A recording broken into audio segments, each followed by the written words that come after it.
열심히 하네.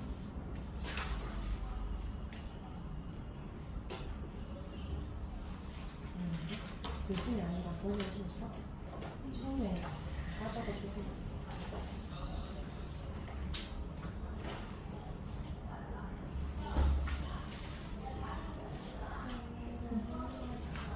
뭐 어떤 비율이 좀 어렵잖아.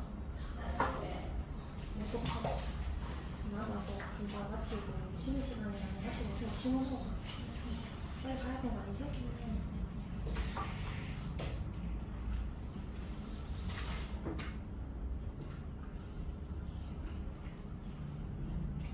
이거 그냥 이거는 붙이는 거 같지? 이게 위에 안 하지? 꼬리 줄기에 이게 한 번에 세 묻혀놓고 그래야 대가가랑 나가서 이거랑 해야지.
2번이랑 8번은 문제가 비슷한 말이지. 뜨거운 금속을 찬물에 넣었다. 온도가 높아져서 열평이 일어났지.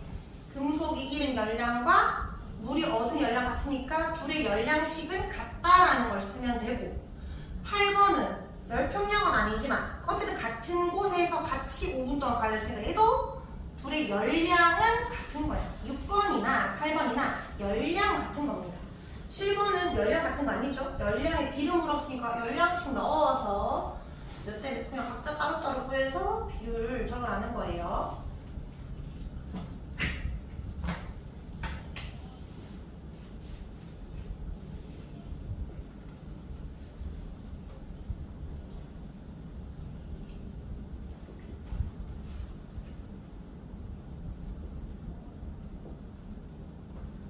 나는 1분만 더 줄 테니까 1분 뒤에 거두고 덜 푼 사람은 쉬는 시간에 마저 푸는 걸로.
묻었다가 좀 이따가 덜 푼 사람은 다시 달라고 얘기를 하세요. 이름을 적어주세요.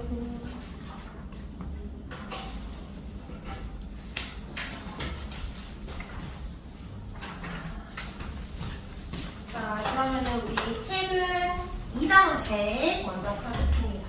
2단원 생물 다양성과 분류.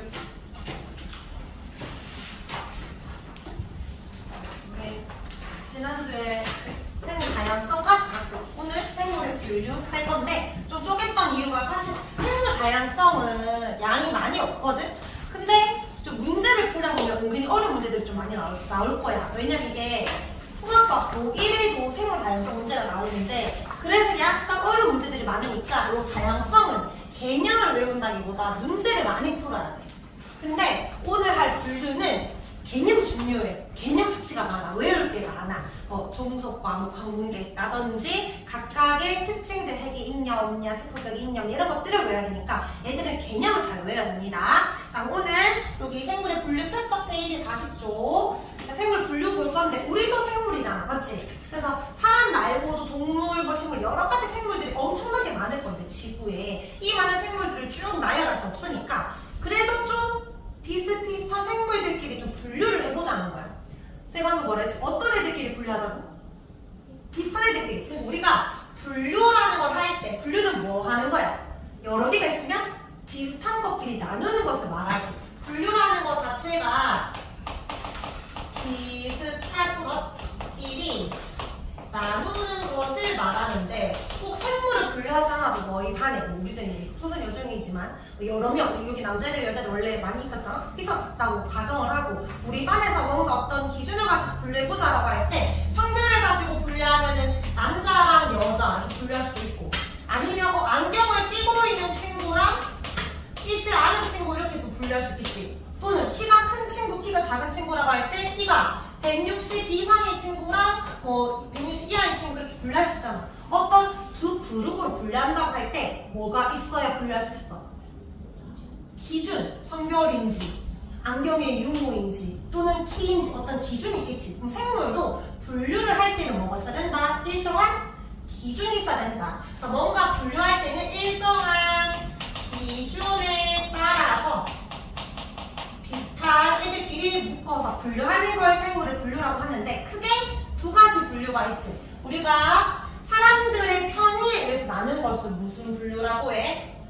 인, 위분류라고 하고 생물 고유의 특징을 가지고 분류한 것을 자연분류라고 합니다. 인위분류랑 자연분류 두 가지가 있는데 이는 인간들이 인위적으로 분류를 한 거야. 우리 편의에 의해서. 그러니까 예를 들면은 이 식물은 약재로 쓸 수 있겠다. 이거 약용식물이야. 이거 먹을 수 있는 식물이니까 식용식물이야. 이런 식으로 분류를 하는 건데 이거는 얘들이 가지고 있는 고유한 특징이 아니라 우리가 편의상 부르는 거지. 맞지? 근데 자연분류는 뭐냐면 분류 기준이 생물이 가지고 있는 생물의 고유한 특징에 따라서 분류를 하는 거거든. 근데 그 동물들 중에 바다에 사는 동물이 있고 그냥 육지에 사는 동물이 있잖아. 육상동물과 수상동물 또는 수중동물이라고 한다면 걔는 인위분류일 것 같아? 자연분류일 것 같아?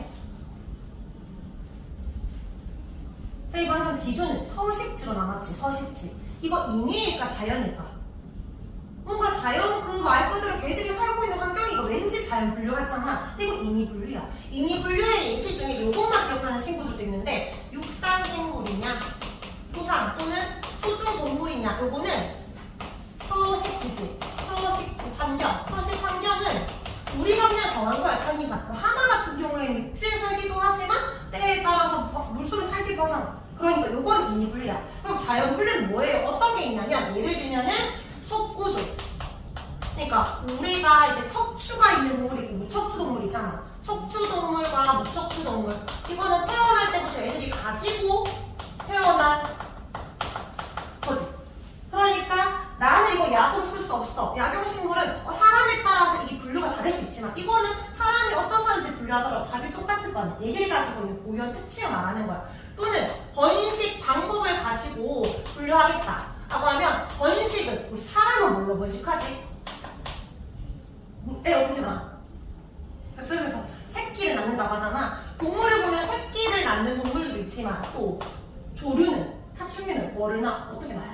알을 통해서 낳잖아. 맞지? 식물은 씨를 번식하지만 식물 중에 씨로 번식하는 거 말고 호자로 번식할 수 있거든? 이런 식으로 번식할 수 있다고. 이거는 고유의 특징을 말하는 겁니다. 또는 호흡 방법을 볼까?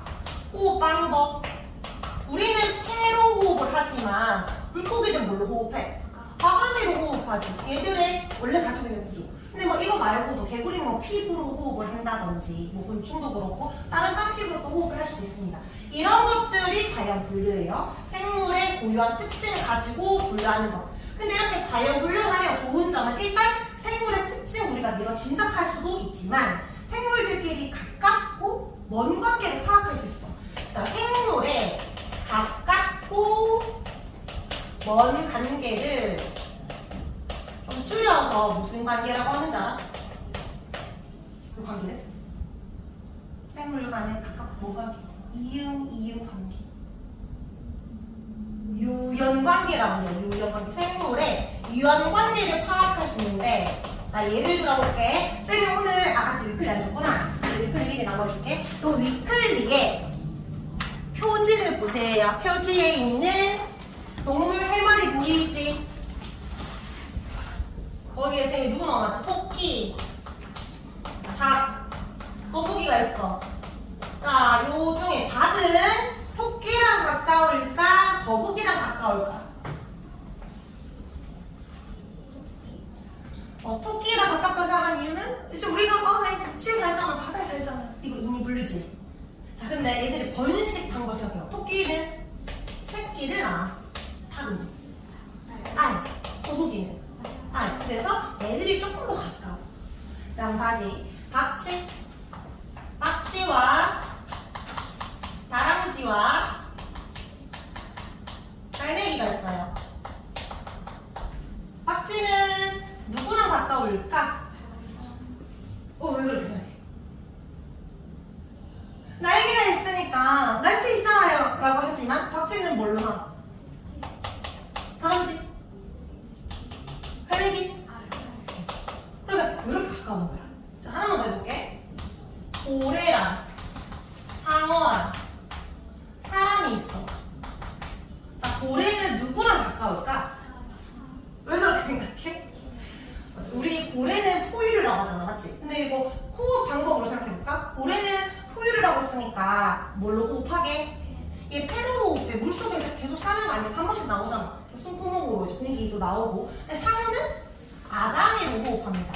올해는 젖먹이잖아, 맞지? 새끼 낳고 포유류예요, 사람처럼. 사람은 얘는 페로호흡을 하니까 이렇게 더 가까운 거야. 그러니까 이런 임의분류가 아니라 어디 사는지가 아니라 속구조나 번식방법, 호흡 방법을 보면 누구랑 더 가까운지 알 수 있어. 그래서 우리가 개통수라고 하는데 뭐 그건 몰라도 되지만 엄청 옛날에 공통조상 처음에는 같은 생물이 처음에 어떤 생물이 나왔겠지. 그리고 생물이 조금씩 다양해질 때 환경에 따라서 변이가 있었고 환경에 따라서 나중에 다른 종이 되어져 이렇게 나뉘어지고 또 시간이 지나면 또 얘들이 환경이 달라져서 먹이에 따라 온도에 따라 계속 나뉘어지겠지. 이런 거 이런 개통수라고 하거든. 그러면 이제 최근에 분류된 게 예를 들어서 사람이라든지 인연이라고 하면 여기는 이제 물고기가 되는 거야. 얘들이 좀 더 가까운 관계고 얘들이 먼 관계라는 거야. 이런 자연 분류를 보면 누구끼리 가깝고 뭔지 추측할 수가 있다. 그래서 우리가 분류할 때 일단 자연 분류로 분류합니다. 자, 이제 왼쪽 페이지부터 먼저 정리를 하면요.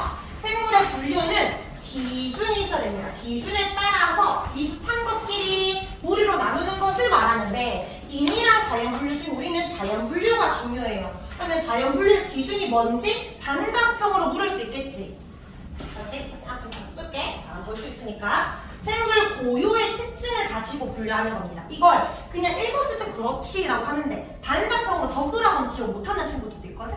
고유의 특징이라 적어야 돼요. 그래서 방금 말했던 속구조, 척추, 위척추 이런 거 번식, 씨로 번식하냐, 뭐 포자로 번식하냐, 호흡, 폐냐, 아가미냐, 방합성 할 수 있냐 없냐 이런 것들. 그래서 오른쪽 날개에 보면 과학에서는 생물의 분류를 생물 고유의 특징, 즉 자연 분류를 하는데 그 이유가 뭐냐고 물을 수 있거든. 이유 두 가지 적어주면 돼. 첫 번째, 사람에 따라서 인위 분류를 하게 되면 사람에 따라 결과가 달라지겠지. 결과가 달라지면 안 되니까 자연 분류하는 겁니다. 두 번째, 생물이 가지고 있는 고유한 특징을 나타낼 수가 없어. 그러니까 말 그대로 얘들이 가지고 있는 특징을 말할 수 있어야 되고 결과가 달라지면 안 된다. 그래서 이거 두 가지 적을 수 있어야 됩니다. 한 번씩 문제 나와요. 네. 그러면 이 많은 생물들을 그냥 살게 냅두지. 왜? 이렇게 왜 굳이 분류해요? 비슷한 것끼리 왜 분류해요?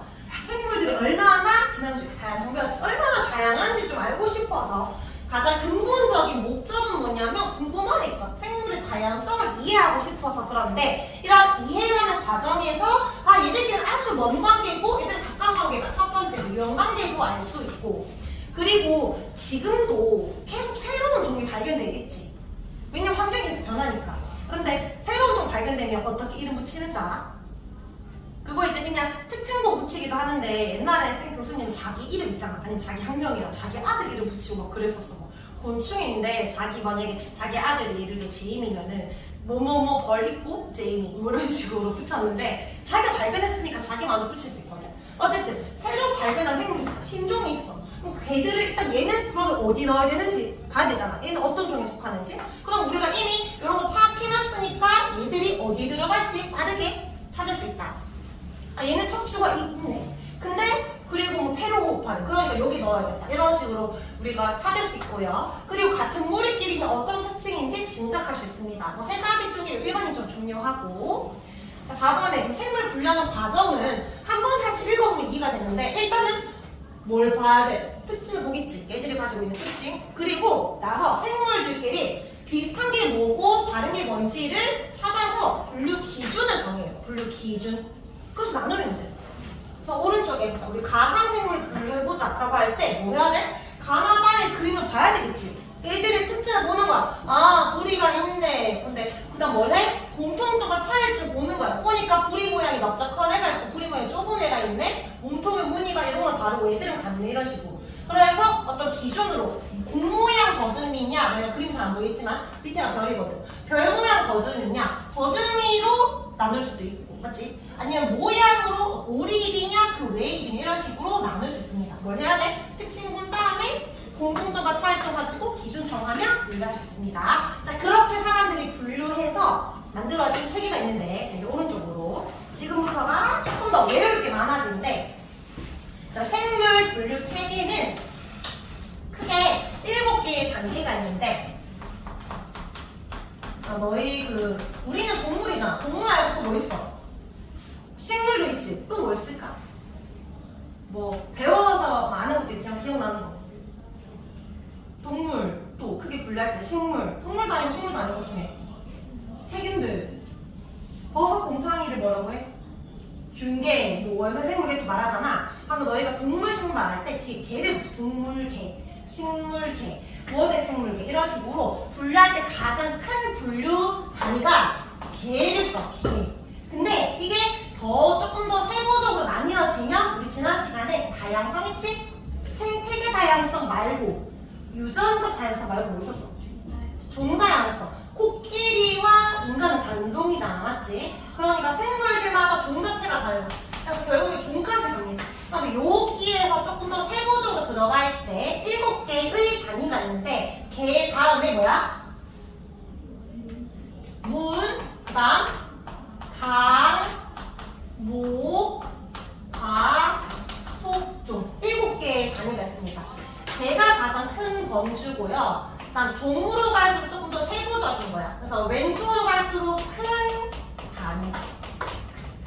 오른쪽으로 가면 얘가 종이 가장 작은 기본 단위가 됩니다. 근데 일단은 좀 외워야 되잖아, 맞지? 개문, 강목, 가속종. 개문, 강목, 가속종. 이거를 입에 좀 붙도록 뭔가 운율을 넣어서 개문, 강목, 가속종 이렇게 외워도 되고. 선생님 저는 종속, 강목, 강목계를 외웠는데 그렇게 외워도 돼. 종속, 강목, 강목계 이렇게 외워도 돼. 근데 쌤은 아직도 기억나는 게 쌤이 그냥 외운 거라. 쌤은 어렸을 때 어떻게 외웠냐면 강목이를 외웠는데 강목이 최강목 말고 최강목이라는 강목이가 있었어. 근데 걔가 강아지를 키우는데 강아지가 너무 아픈 거야. 그래서 이제 응급실에 막 달려가야 돼. 걔를 안고. 근데 당연히 걔를 이렇게 안고 달려가야 되잖아. 근데 양쪽에 막 들 게 너무 많아서 양손에 들 수가 없는 거야, 걔를. 그래서 걔를 입으로 물었어. 무서워가지고 옥달매를 물어서 막 달려가야 돼. 너무 급하게 달려가다 보니까 과속 카메라에 찍힌 거야. 그래서 과속 중인 거야. 그래서 걔를 본 강목이가 과속 중이야. 그래서 개분 강목 가속 중. 너무 억지지 않아. 억지예요. 그러면 그냥 외워야 돼. 개분 강목 가속 중. 아니면 종속 강목 강목계. 근데 문제 풀 때 저거랑 좀 덜 헷갈려. 자 그럼 봐봐. 개가 가장 큰 단위지. 그럼 우리가 동물계도 있고 식물계도 있고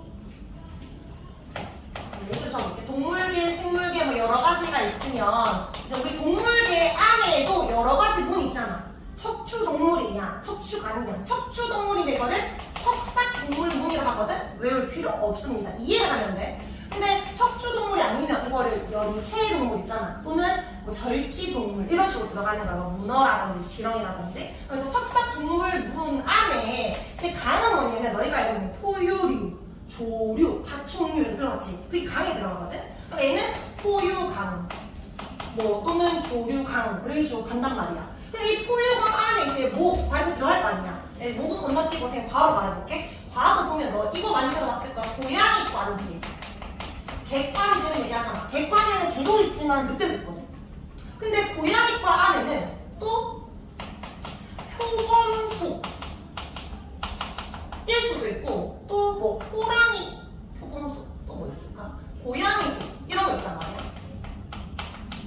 그럼 표범속 안에 또 사자냐, 호랑이냐 이렇게 나뉠 수 있어. 여기는 이제 고양이가 가는 거고. 그러니까 조금 더 들어갈수록 더 세부적으로 가는데 그러면 이제 같은 표범속이면 굉장히 비슷한 게 많겠지. 근데 위로 올라갈수록 좀 큰 범주잖아. 자 봐봐. 왼쪽으로 갈수록 생물의 종류가 많은 거야, 적은 거야?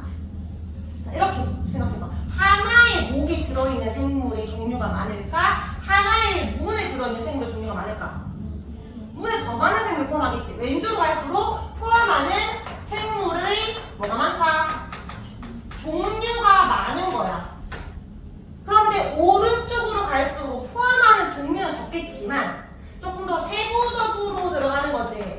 그러니까 얘들은 관계가 가까운 거야. 무슨 관계? 유형 관계가 부를 때 가까운 관계지. 가깝다. 비슷한 특징들이 많다는 거야. 이거 이해돼? 자 그럼 이제 큰 개에서 개문, 강목, 과속 쪽으로 들어갈 때 이렇게 물어봅니다. 하나의 같은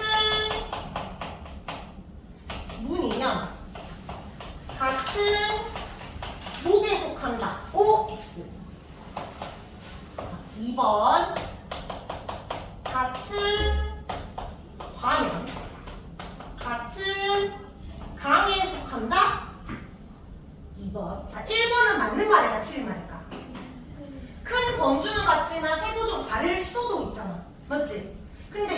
이거는요. 같은 과면 같은 강에 속한다. 같은 고양이과면 같은 포유 강이 없겠지. 이건 맞는 말이잖아. 근데 이거를 생각하면 풀 수 있는데 좀 헷갈리니까 쌤은 어떻게 또 중학교 때 외웠냐면 주소로 외웠어. 주소. 그러니까 이게 큰 주소고 세부적인 주소야. 자, 그럼 우리가 세계 지도에서 우리나라를 표현할 때 걔는 우리나라야. 우리나라. 자, 무는 우리나라 중에서도 우리는 전국 8도 중에 경상도권이잖아. 우리나라 경상도 중에서 우리는 대구광역시지. 그리고 이제 여기 주소를 말해볼까? 목은 우리는 무슨 구? 수성구야. 수성구. 여기 무슨 동이지? 무슨 동이지? 수성구의 범어동이에요. 속은 여기가 무슨 빌딩인지 모르겠지만 땡땡 빌딩에서 그게 땡땡 빌딩인데 우리 몇 층? 9층이야. 전 이렇게 묻는 거지. 같은 문이면 같은 목이냐고 묻는 거야. 같은 경상도 사람이면 같은 수성구 사람이야? 아니지. 근데 같은 목이면 같은 문이냐고. 같은 수성구 사람이면 같은 경상도 사람이잖아. 이게 맞지? 그러니까 이렇게 딱 적어놓고 같은 속이야? 같은 빌딩에 사는 사람이면 같은 대구에 사는 거야. 근데 대구에 산다고 무조건 수성구에 사는 건 아니지. 그러니까 이렇게 적어놓으면 좀 더 헷갈려. 그래서 문제 풀 때 계문, 강목, 가속도 딱 적어놓은 다음에 여기 맞는지 여기 맞는지를 찾아가면 됩니다. 자, 그러면 분류책에 몇 개가 있다? 단위가 하나, 둘, 셋, 넷, 다섯, 여섯, 7개가 있다. 그러면 이 7개 중에서 조금 더 수업 때 강조하는 게 뭐냐면 큰 단위 책의 개. 그리고 가장 기본 단위 종. 요거 두 개를 좀 중점적으로 물어볼 거예요. 선생님 종까지 설명하고 문제 풀게요. 자, 그러면 얘들아 결국 마지막에 기본 단위는 종인데 그럼 같은 종이라는 거는 뭐를 의미하는지. 자, 종의 의미를 좀 말해보자. 종이라고 하면 일단은 생물 분류할 때 생물 분류의 가장 기본 단위를 의미해. 근데 같은 종이면 뭐 할 수 있어야 되게? 자연 상태에서. 우리가 인위적으로 한 게 아니라 자연 상태에서 뭘 할 수 있어야 돼? 두 생물이 같은 종이라는 걸 증명하려면 얘들이 그게 짝짓기를 해야 돼. 자연 상태에서 짝짓기를 해가지고 뭐 할 수 있어야 돼? 자손을 낳을 수 있어야지. 애기를 낳을 수 있어야 돼. 자손을 낳을 수 있는 물이어야 돼. 근데 여기에서 엄청 중요한 말 빠졌어. 어떤 말이 빠져? 어떤 자손을 낳아야 되게? 어떤 자손? 자, 얘들아 여기에서 제일 많이 나오는 게 당나귀란 말인데 다른 거 예시 들어볼까? 사자랑 호랑이는 같은 종이야 다른 종이야? 다른 종 우리가 알아. 애들을 교배하면 자손 낳을 수 있어 없어? 있어. 맞지? 그래서 우리가 이거 뭐라고 해? 라이거라고 하잖아. 물론 이게 암사자 호랑이랑 숫사자 암호랑이도 또 다르게 말하긴 한데 어쨌든 우리는 라이거가 좀 더 유명하니까 라이거. 그럼 자연 상태는 아니지. 우리가 인위적으로 했지만 혹시나 이렇게 우연이라도 자손을 낳을 수는 있잖아. 근데 같은 종 아니지. 그래서 얘가 이 라이거가 커. 또 다른 라이거가 커. 이 라이거랑 라이거가 교배하면 애기 낳을 수 있을까? 못 낳아. 라이거가 사자랑 교배로 호랑이랑 교배도 못 낳아. 즉 얘는 생식의 능력, 번식의 능력이 없어. 그 말은 얘들도 같은 종이 아니라는 거. 얘도 우리가 생물 고유의 종이라고 말하지 않습니다. 그냥 이제 생물이긴 하나 어떤 종이라고 말하잖아. 그러니까 짝짓기를 했을 때 어떤 자손을 낳을 수 있어야 된다? 생식 능력이 있는 자손을 낳을 수 있다면 그 둘이 같은 종이라고 보는 거야. 근데 왜 우리가 그 개들도 막 품종이라고 하고 막 옛날에 막 영국 황실에서 이 개랑 이 개를 교배해가지고 새로운 종 만들고 막 이랬잖아. 그러면 예를 들어 같은 개지만 우리가 푸들처럼 작은 개랑 큰 진돗개랑 교배할 수 없어. 있지. 그래서 이제 이 얘기 나왔어. 근데 왜 우리가 그냥 쉽게 뭐 믹스견이라고 말을 하잖아. 그럼 믹스견 얘는 개가 아니야? 개지. 우리가 왜 순수 같은 품종이냐 아니냐고 하는 건데 품종이 다르고 얘들들은 같은 종이라고 보는 거야. 개과의 그런 개라는 같은 종이야. 그럼 이 개가 또 다른 포들이든 또 다른 개랑 교배해도 어차피 애기를 낳을 수 있다면 얘도 얘들이 같은 종이었다 이렇게 보는 거예요. 요거는 괜찮은 거예요. 같은 종인데 품종에 달라서 겁니다. 자, 그럼 우리 오른쪽에 분류 목적 과정 받고 오른쪽 페이지 넘어가서 분류 체계, 종속, 과목, 강문계. 아니라 선생님 방금 말했던? 근데 강목이가 배를 물었다 생각하죠. 개문, 강목이가 과속중. 이렇게 외우세요. 개문, 강목, 과속중. 얘가 가장 기본 단위다. 걔가 가장 큰 단위다. 그래서 우리가 5개에 대해서 조금 이따 배울 겁니다. 위로 갈수록 상위 분류 체계예요. 선생님이 큰 단위라고 했고, 종이 가장 작은 단위인데 그냥 기본 단위라고 외워주면 됩니다. 근데 종은 어떤 것을 종이라고 한다? 자연 상태에서 교배를 했을 때 생식 또는 번식이 가능한 자손을 낳을 수 있는 물이다. 학교에서 서술형 문제 몇 단원 안 낸다는 얘기 했어? 그런 얘기 없었지. 그러니까 뭐 나올지 모르니까 종의 의미를 물을 때 요거 2개를 말할 수 있어야 돼. 기본 단위다. 그 다음에 생식 능력이 있는 자손을 낳을 수 있는 무리가 됩니다. 이런 문제 나올 거예요. 진돗개랑 공상기 교배했을 때는 번식 능력 있어? 그럼 둘 같은 종. 그 다음 말과 당나귀 비슷하게 생겼거든? 그렇게 나온 애가 노새인데 얘는 애기 못 낳는데 그러면 말과 당나귀는 다른 종을 의미합니다. 밑에 개에서 종으로 갈수록 세부적으로 나뉘어진다. 제목이에 고양이랑 사자는 같은 과인데 고양이랑 개는 같은 속이래. 그러면 같은 과와 같은 속이면 누가 더 가까운 거야? 개문하고 가속종 일로 갈수록 가까운 거니까 같은 속인 게 훨씬 더 가까운 거지. 그치? 같은 목인 애들보다 같은 속인 애들 더 가깝다고. 같은 목이라는 것과 과라는 거는 속은 다르잖아. 과까지 같았다는 거고 같은 속은 요까지는 같다는 거죠. 자, 그래서 여기에 뭐가 더 가까운 관계인지 찾을 수 있습니다. 자, 뒤로 넘겨서 5개는 조금 이따 보고 외울 게 많으니까 우리 잠깐 문제를 좀 풀어볼게요. 더 뒤로 넘겨서 페이지 55쪽 넘어가 볼까? 55쪽에 39번, 40번 두 문제.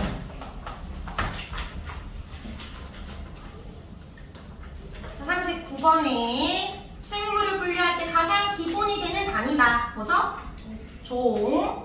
그 다음에 말과 당나귀는 노새를 낳았는데 자손을 낳을 수 없대. 그 말은 얘들은 다른 종.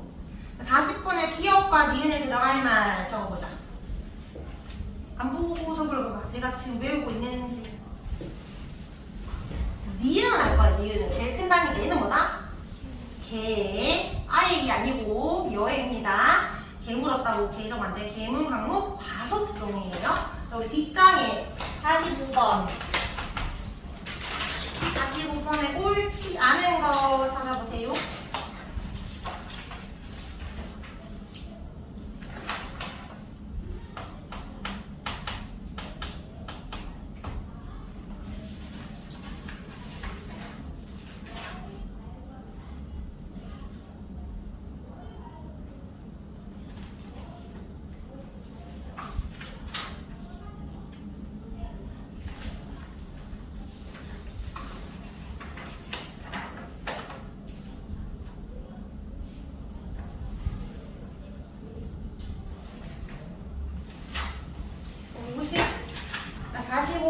몇 번? 4번 다리 수는 같기 때문에 분류할 수가 없어요. 다른 깃살이니까. 53번 풀어봐요. 53번에 관계가 가장 먼 것을 물었습니다. 근데 이거 같은 뭐이면서 다른 뭐라고 하면 같은 뭐를 볼 필요 없어서 다른 에서부터 보면 돼. 다른 뭐, 다른 강, 다른 목, 다른 과, 다른 종. 문, 강, 목, 과, 종. 뭐가 제일 먼 거야? 왼쪽 갈수록 큰 분류 단위로 갈수록 멀리 있는 거지. 오른쪽 갈수록 가까이 있는 거지. 그러면 뭐야? 다른 종은 소금 가까이는 거니까 굉장히 가까운 애야. 아직 5번에. 그 다음에 다른 과, 그 다음에 다른 목, 다른 강, 다른 문. 뭐야? 문부터 마련하는 거잖아. 맞지? 척추가 있는 영역. 완전 척추 있는 애들. 척추 없는 애. 완전 멀리 있는 애잖아. 맞지? 그러니까 1번입니다. 그러니까 요거 헷갈리는 사람 어떻게 해야 돼? 개문 방법 과속종 적어. 그래서 오른쪽 갈수록 가까운 애야. 멀어져서 개로 갈수록 멀리 있는 애야. 이런 말이지. 이해돼? 알까지 할 수 있는데 그래도 적으면서. 근데 쌤도 이거 바로 문이 멀지? 이런 거 바로 안 나오거든? 적어놔야 돼. 그래 안 할까요? 보면서.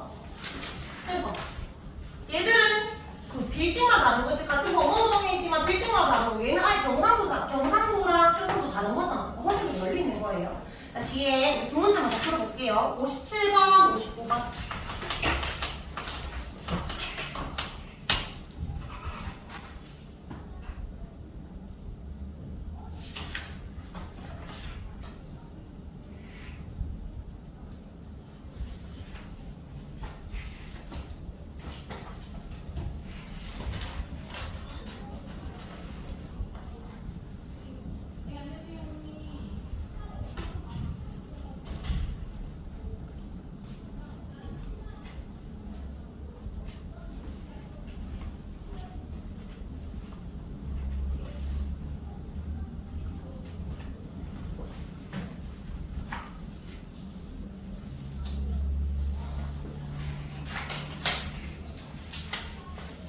그러면 57번 옳지 않은 거 2번 잘 찾았고요. 가장 작은 단, 기본 단위라고 해야 되고 59번에 옳지 않은 거 혹시 찾았어? 몇 번? 같은 C에 속하는 생물은 같은 B에 속하다. 조금 더 큰 같은 대거에 속하는 생물은 같은 수능보다 아니잖아. 맞지? 그러니까 거꾸로 C랑 반대로 해야 됩니다. 답은 3번이에요. 잘 했고 우리 오늘 그 테스트 시간이 길어가지고 뒤에 이거 더 하려니까 좀 오래 걸릴 것 같아서 좀 일찍 쉴게요.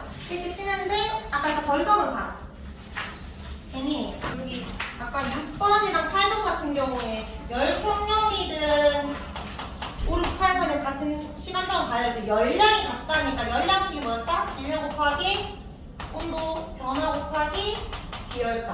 그러면 이 각자 그거랑 이거 곱한 값이 같아야 된다. 고식 쓰는 거예요. 6번 같은 경우에는 질량 나왔지. 근데 여기 뭐야? 온도 변화야. 델타 T를 찾아야 되는 거야. 몇 도씨 변했는지. 차이값, 절대값. 130에 40이니까 100을 넣어야 되는 거고 6번에 10에 40은 20 넣어야 되고 그런 식으로. 8번도 항상 그래프 볼 때 요 끝에만 보는 것이 아니라 여기서 출발했겠지. 여기. 이 처음 온도에서 얼마 올라갔고 처음 온도 얼마 올라간지 봐야 돼. A는 20에서 100 까는 거잖아. 맞지? 80도 변했고 5분 기준으로 5분 보면 안 되겠네. 4분 기준이 딱 떨어지네. 맞지? 4분 기준에 그러면 20에서 80도씨까지 갔으니까 얘는 60도 변했고 B는 4분 기준으로 볼 때요 20에서 40 갔으니까 20도 변했다. 델타 T가 온도 변화가 질량은 위에 나와 있고 비율은 두 개를 몰라. 둘 다 모르지만 상관없지. 어차피 같다가 돼야 되잖아. 같다가 되기 위해서 각자 몇 대 몇이 되는지 묻는 거예요. 44번까지 쉬도록 하겠습니다. 페이지 42쪽이요.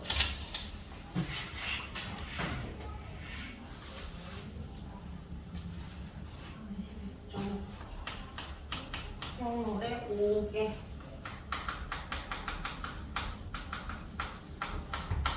아까 우리가 생물을 분류할 때는 인위 분류랑 자연 분류 중에 무슨 분류로 해야 된다? 과학은 자연 분류로 한다. 그럼 자연 분류의 기준은 뭐였다? 생물 고유의 특징을 가지고 분류했었다. 맞지? 서식지 돼? 안 돼? 안 돼. 속구조, 번식방법 이런 거 되는 거였어. 그렇게 해서 분류를 할 때 분류의 단계가 크게 몇 단계 있었어?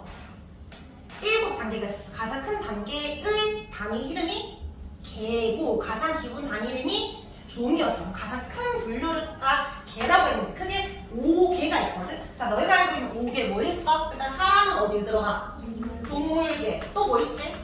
식물계. 또 균계.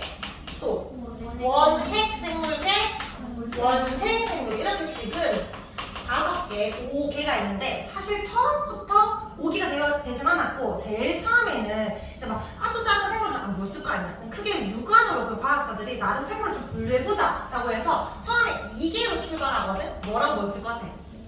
동물과 식물로 먼저 나뉘었어. 그러다가 사실 버섯은 식물이라고 하기엔 과학성을 못해. 그러니까 이게 움직임이 있냐 없냐로 봐서 움직임 없는 버섯 식물을 넣었는데 광합성 못하니까 좀 애매해. 그리고 또 미역도 광합성을 하긴 하지만 뭔가 식물의 특징이 이렇게 좀 애매한 것들이 하나씩 두 개씩 생기는 거야. 작은 미생물 같은 거. 그래서 추가로 들어간 게 뭘까요?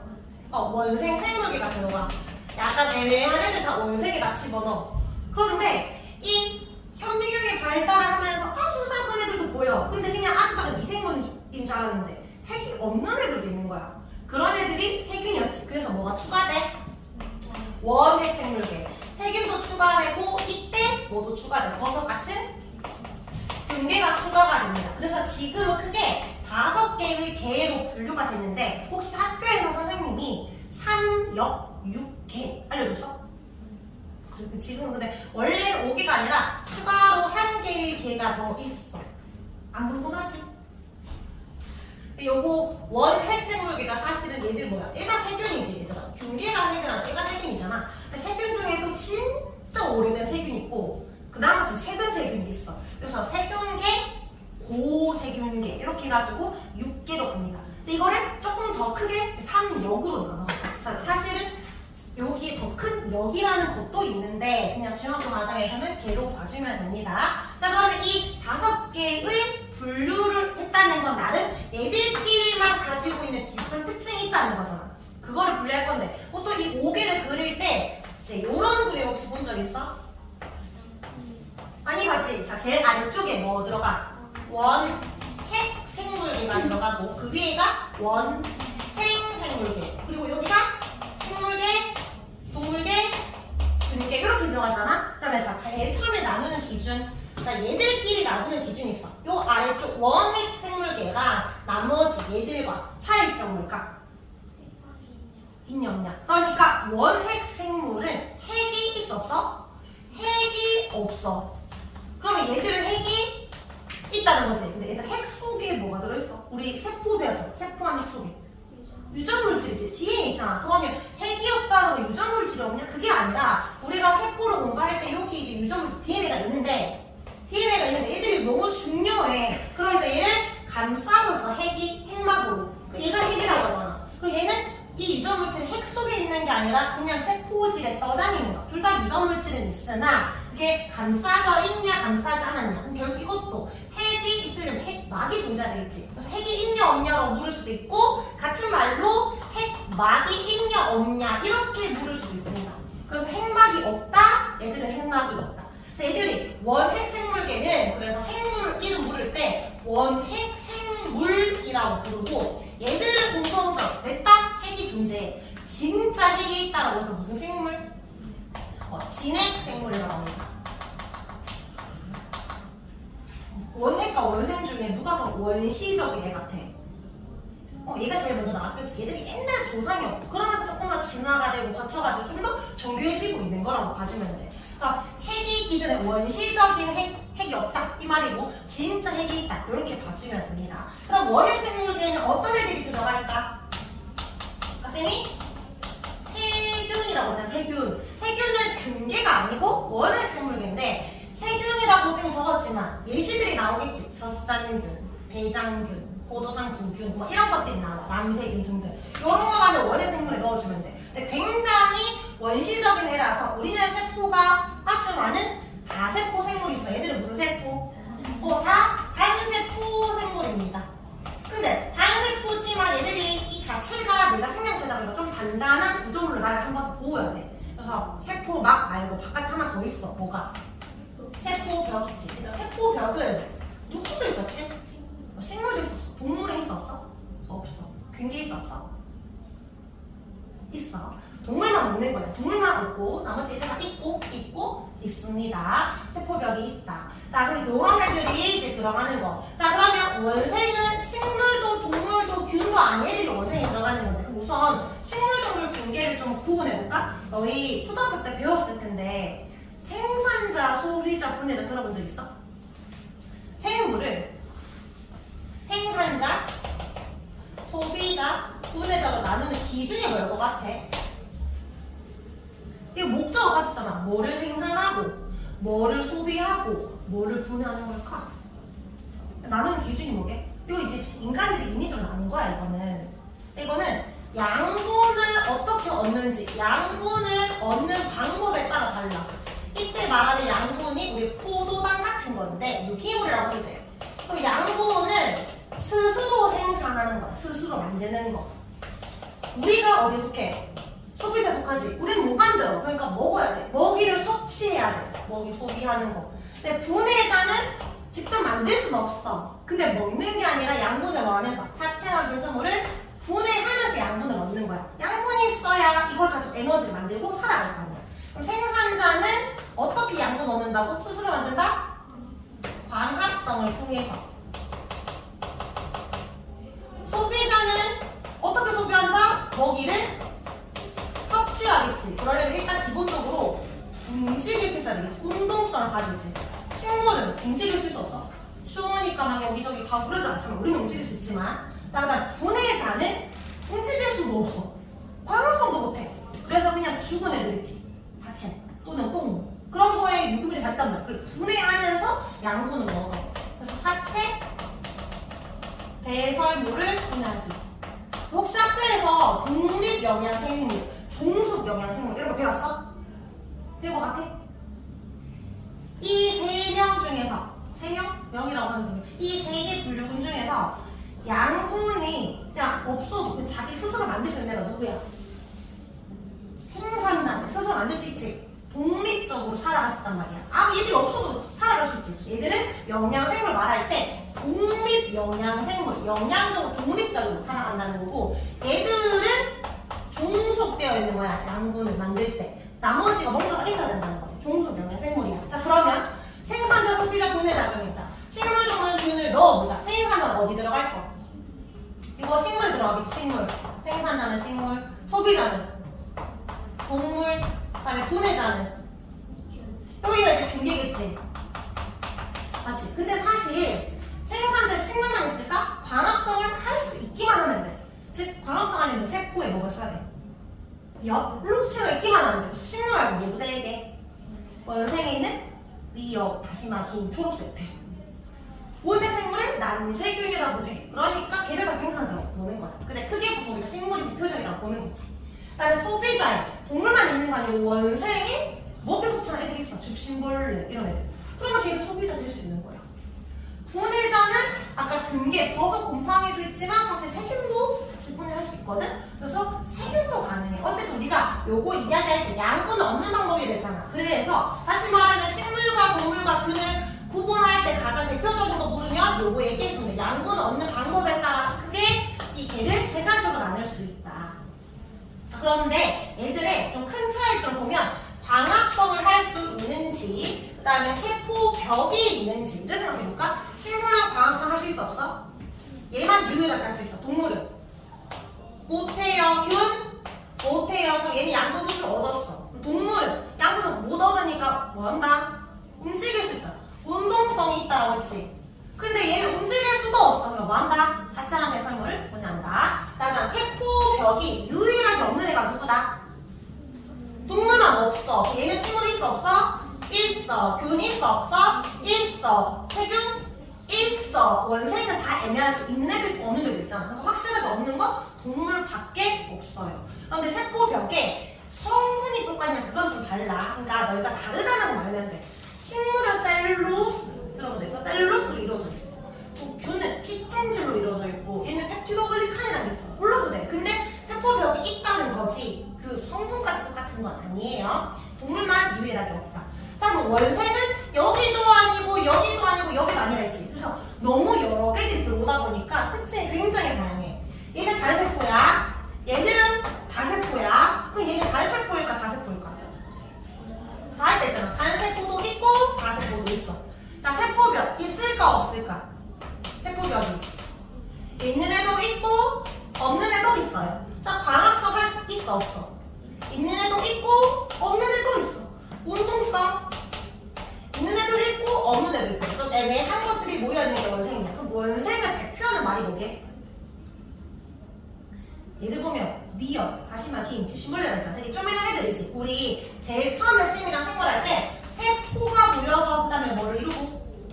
조직을 이루고, 조직이 모여서 고유한 형태, 모양을 가지고 모였어. 기능하는 애가 기관이지. 기관은 좀 덩어리가 크잖아. 그리고 배치가 되지.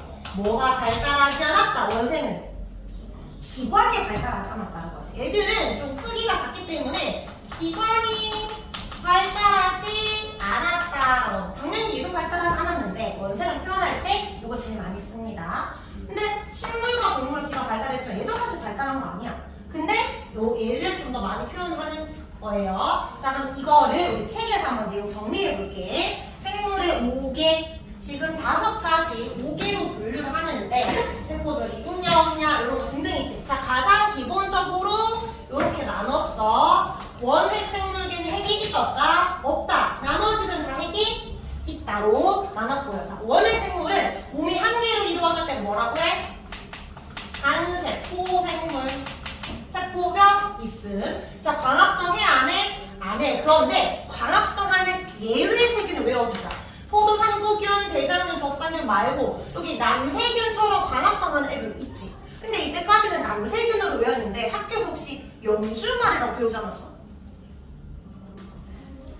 한 사람들, 한 사람 있다는 건 응이야. 자, 여기다 이렇게 CF로 적어줘요. CF는 예시가 아니라 예외야.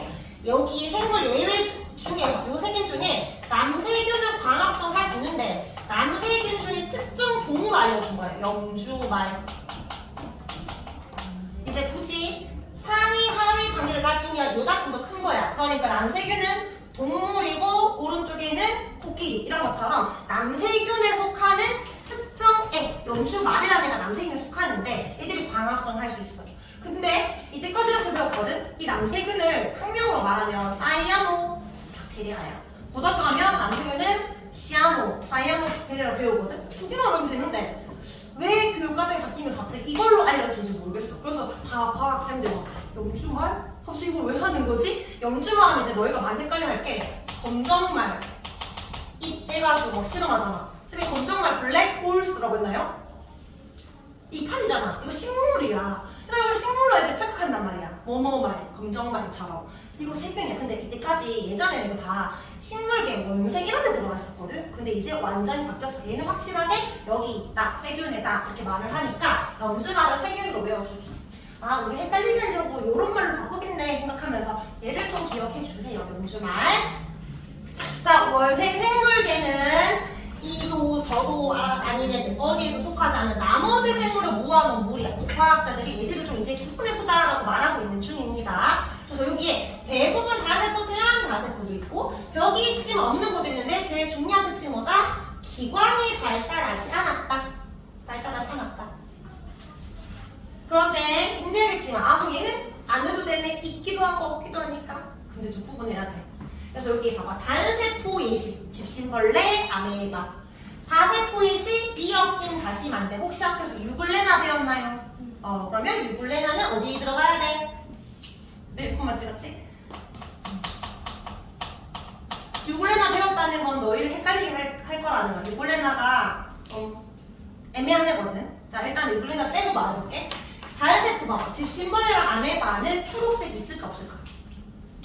미역균 다시만 초록색 있을까 없을까? 자, 그럼 여기 유추할 수 있는 거. 얘들은 광합성 해 안 해? 광합성 할 수 있어. 얘들은 광합성 할 수 있을까 없을까? 못하겠지. 그럼 얘들은 광합성을 한다는 건 얘는 양분 얻을 수 있잖아. 얘는 양분 못 얻었지. 그럼 뭐 해야 돼? 먹이로 섭취해야 되잖아. 그럼 뭐가 있어야 돼? 운동성이 있는 수 있어야 되겠지. 운동성이 얘는 있고 얘는 운동성이 없어. 그치? 이거를 왜 그러지? 광합성 할 수 있으면 안 움직여도 돼. 식물처럼. 광합성 못하는 동물처럼 움직여서 양분 얻어야 돼. 그러면 얘들은 마치 식물 같은 애들이지. 그러면 식물 같은 애들로 생각해봐. 세포벽이 있어 없어? 있겠지. 그래서 쌤 바로 벽이라 적을게. 벽이 있겠지. 근데 얘들은 아주 동물 같은 애들이잖아. 못 움직여. 광합성 못해. 움직일 수는 있으니까 세포벽이 있다 없다?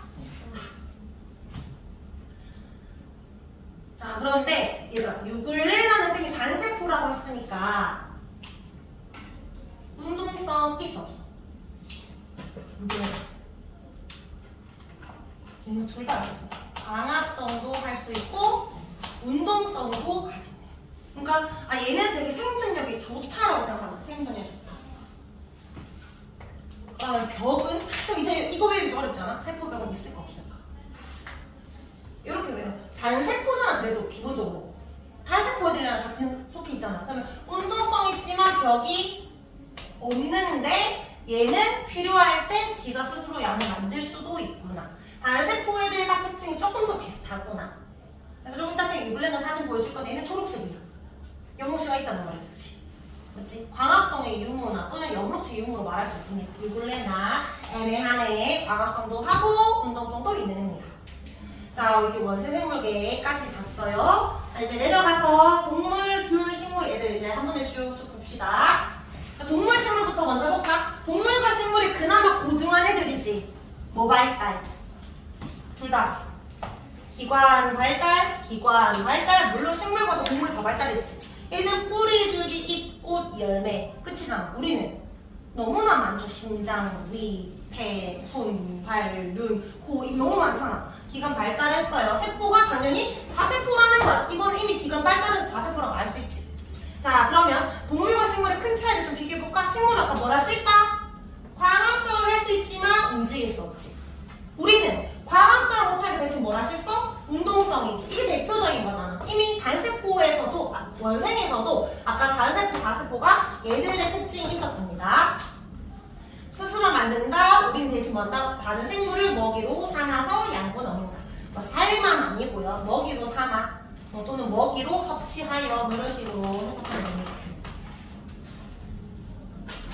자, 그리고 또 차이점 뭐지? 뭘 봐야 돼? 식물은 세포벽이 있어. 이거 아는데 우리는 동물은 세포벽이 있다 없다? 없다. 유일하게 확실하게 없는 애 동물밖에 없어요. 자, 이제 균계로 갈 건데, 얘들아, 균계는 식물처럼 광합성 할 수 있어 없어? 아니 없어. 자, 운동성 있어 없어? 없어. 그럼 어떻게 운동성도 없잖아. 도대체 어떻게 양분을 얻냐고. 어떻게 양분 얻는다?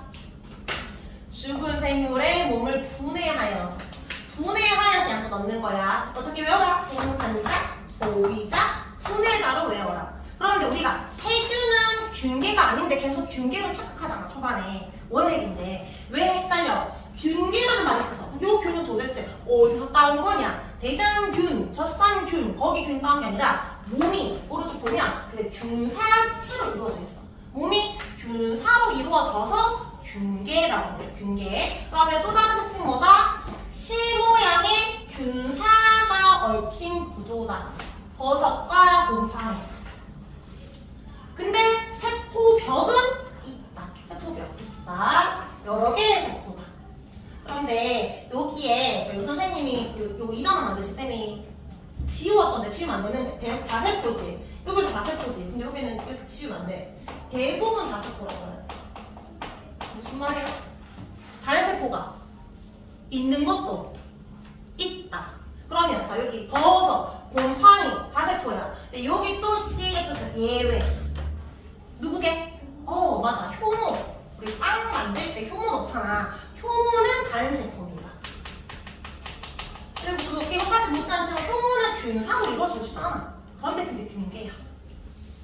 효모 아주 작은 애라 가지고 다른 세포입니다. 균계는 대부분 다세포다. 효모가 예외다. 자, 효모 예외 봤지? 자, 식물과 동물은 너희 예시 보면 다 구분할 수 있겠어? 누가 봐도 쌤 동물은 나 다 아는데요 라고 하고 식물도 다 안다고 하는데 동물에 불가사리 원생 아니고 동물입니다. 달팽이, 말, 나비 말고 해면이 뭔지 알아? 해면? 너희 그 쌤이랑 그 식물에 울타리 조직, 해면 조직 할 때 뭐 듬성듬성하다 했잖아. 여기 스펀지 알아? 쌤이 오늘 갖고 올라야 돼. 스펀지, 노란 스펀지. 그게 바닷속에 있는 해면 본떠서 만든 거거든. 스펀지처럼 생겼어. 해면이 진짜 영어로 스펀지야. 바닷속에 있는데 움직일 수 있어서 동물에 들어가야 돼. 그리고 너희 바닷속 혹시 산호 본 적 있어? 산호라든지 아니면 또 뭐 있지? 바닷속에 뭐 있을까? 바닷속에 뭐 불가사리 말고 어쨌든 뭔가 바닷속에 말미잘 이런 애들 다 동물로 봐야 합니다. 이척추 동물 있잖아, 맞지? 그러니까 이거 동물이야. 자, 그리고 식물은 생각보다 좀 헷갈려하는 게 이끼 있지. 이끼가 어디서 자라? 습한 데서 자라고 보통 버섯 옆에 많이 있으니까 너희가 이끼를 균계라고 만들어. 균계 아니고 식물입니다. 자, 근데 여기 우산 이끼, 색뜨기, 고사리 얘들 토자식물이야. 학교생이 혹시 거시식물, 속시식물 이렇게까지 안 했지? 근데 씨도 번식하냐, 포자로 번식하냐고 할 때 보통 왜 우리나라에 있는 일반적인 꽃이랑 나무는 씨가 있잖아, 맞지? 씨로 번식하는데 애들은 왜 우리 그 민들레가 내가 포자로 생각했잖아. 민들레도 씨인데 어쨌든 얘들은 씨로 번식하는 게 아니라 포자로 번식하는 포자 식물입니다. 그래서 요런 내가 헷갈릴 만한 예시들만 좀 봐주면 됩니다. 됐나요? 유골레는 어디 들어가야 돼? 원생. 미역은요? 원생. 말미잘은? 동물. 곤충? 동물. 세균? 원핵. 대장균? 원핵. 버섯? 균계. 미역? 원생. 집신벌레? 원생. 해면? 불가사리? 동물. 포도상구균?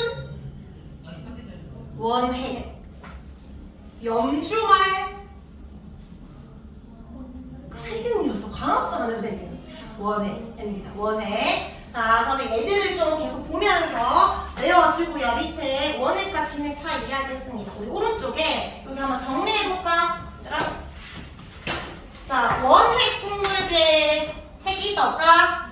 없다. 나머지들은 핵이 있음. 진의 생물들. 자, 세포벽 하면 얘는 있건 없건 돌리지 말고 확실하게 딱 한 개 외워. 세포벽 유일하게 없는 애. 동물계만 유일하게 확실하게 없어. 자, 식물계 있고, 균계 있고, 원핵, 세균 있어. 원생은 뭐라고 해야 돼? 있는 애도 있고, 없는 애도 있고. 맞지? 자, 이제 광합성. 확실하게 할 수 있는 애로 찾는 거야. 얘는 확실하게 못하는 애 찾아봐. 확실하게 할 수 있는 애. 식물이 무조건 확실하게 하지. 그러면 동물 못해. 균계 못해. 자, 원생은 늘 있는 애도 있고 없는 애도 있지. 그리고 원핵은 XO 해도 되지만 그냥 일반적으로 X야. 그러면 할 수 있는 유일한 애 누구였어? 염주말 또는 남세균. 얘만 할 수 있었지 나머지는 거의 다 못합니다. 선생님 이렇게 적으면 헷갈려요. 얘도 쓰면 XO로 할래요. XO 적고 O에다 남세균 적어줘도 돼. 자, 그 다음에 단세포냐? 원핵. 다세포냐? 동물, 식물. 근데 둘 다 있냐? 원생이야. 근데 균은 사실 대부분 다세포지. 단세포 하나 있었잖아, 누구? 효모 있었습니다. 자, 이제 운동성. 확실하게 운동성 있는 애를 딱 찾아. 누가 확실하게 운동성 있어?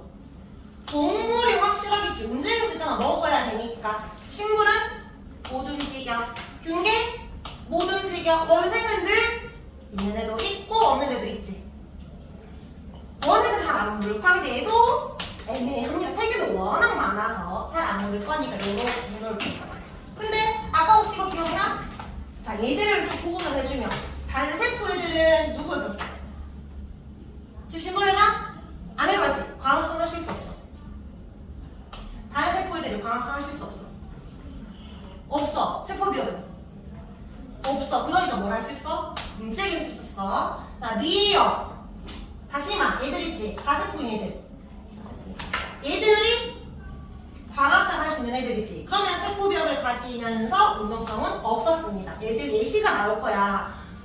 원생인데 아예 딱 예시로 미역은 어때? 라고 물으면 이제 X, O를 다 적을 수 없잖아. 정확하게 X다, O다 이렇게 말할 수 있어야 돼. 그 연습해볼까? 한장 넘김이 있습니다. 한장 넘겨서 얘들 OX 하기 전에 옆에다가 무슨 개인지를 적어봐. 이 5개 중에 애들이 어디 속하는지. 자, 고사리 어디 속하죠? 식물, 메뚜기, 동물, 곰팡이, 균사로 이루어졌지. 균계, 미역. 미역 뭐죠? 원생. 얘는 다 적어야 되겠지. 원생. 근데 갈로에 단이야, 다야. 다세포야. 젖상균은 세균이니까 뭐라고 적어? 원, 핵. 소나무는 식물. 버섯은 균. 근데 푸른 곰팡이랑 버섯이랑 똑같으니까 그냥 뭐 잠만 더 적지 뭐. 집신벌레는요? 원, 핵, 균이야? 원생. 집신벌레와 아메바는 원생. 근데 단이야, 다야? 단세포. 자, 그리고 이제 너희가 헷갈려하는 걸 하나 적어볼까? 여기에 효모도 적자. 효모. 효모는 어디다? 균계다. 하나도 헷갈리는 거 뭐 써올게. 너희를 헷갈리게 한다고 그 네 글자. 네 글자 유글레나 유글레나 집신벌레랑 아내가랑 똑같이 뭐다? 원생 생물계다. 근데 뭐였다? 다른 세포였다. 근데 딱 하나 추가된 게 뭐였어? 광합성 할 수 있는 애였거든. 자, 이제 OX 해보자 여기다.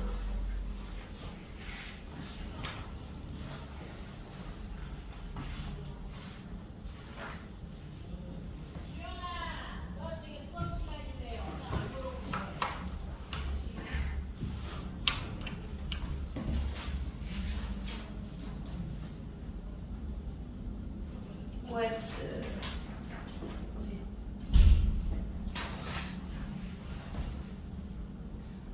지금은 헷갈리기 때문에 고산에 핵막이 있다 뭐 이거 이렇게 하지 말고 이렇게 쭉 보면서 세로를 먼저 써봐. 핵막이 확실히 없는 애가 누구? 없는 애가 누구?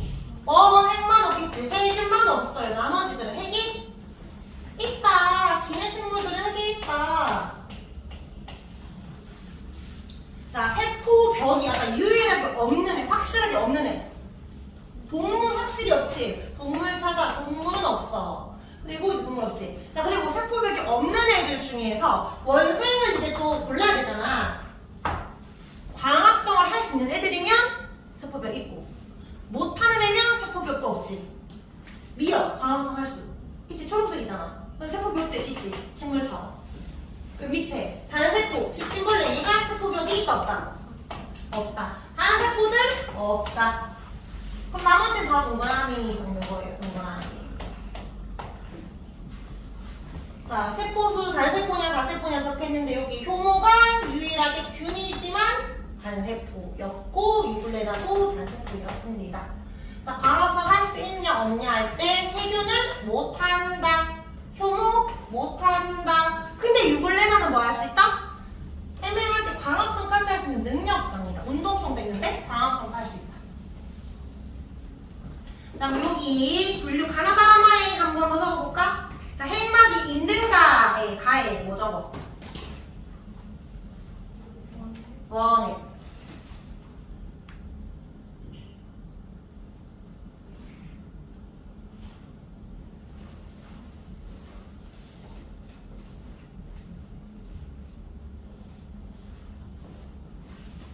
나의 균사치가 균계. 기관이 발달 안 했어. 그럼 어디 들어가야 돼? 애매한 애들. 원생. 그 다음에 광합성 한장 식물이 됩니다. 쌤, 근데 원생도 광합성 할 수 있잖아요. 기관이 발달하면서 광합성 해야 되니까 식물이 있는 거예요. 자, 그럼 이거 우리 문제를 풀면서 내용 정리할게요. 페이지 55쪽. 나는 세 문제 풀어보자. 여기 40번까지 했으니까 41에서 43번.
있어요.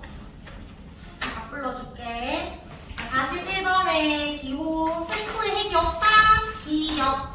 핵이 있는데 애매한 애들. 니은. 디귿에 먹이 섭취. 동물계 미음. 4번에 리을. 5번에 디귿. 42번 혹시 아닌 거 찾았어? 몇 번이야? 4번에 다시마는 식물 아니고 원생입니다. 43번에 원색에 대해서 물었는데 다 몇 번? 1번입니다. 잘했고요. 다음에 63번으로 갑시다. 63번에 그림 봐봐. 집신벌레랑 아메바 그림 같은 거 많이 봐봐. 나중에 글자 없어도 내가 찾아야 되니까. 집신벌레랑 아메바는 단세포야. 미역은 다세포야. 조금 다른 애들끼리. 어쨌든 원생에 대해서 물었네. 옳은 거 물었거든. 모두 단세포다? 아니지. 미역 때문에 아는데. 모두 원생이니까 틀렸고. 얘들은 다 기본적으로 핵이 있어야 되니까 없다가 아니고. 얘들 다 기관 발달 안 했습니다. 뿌리줄 잎이 기관을 말하는 거잖아. 기관 발달 안 했어. 답은 5번. 이 장에 65번. 65번에 이제 A, B, C가 누군지부터 살펴보고 있어. 각각 A는 해먹다. 누구? 원, 핵.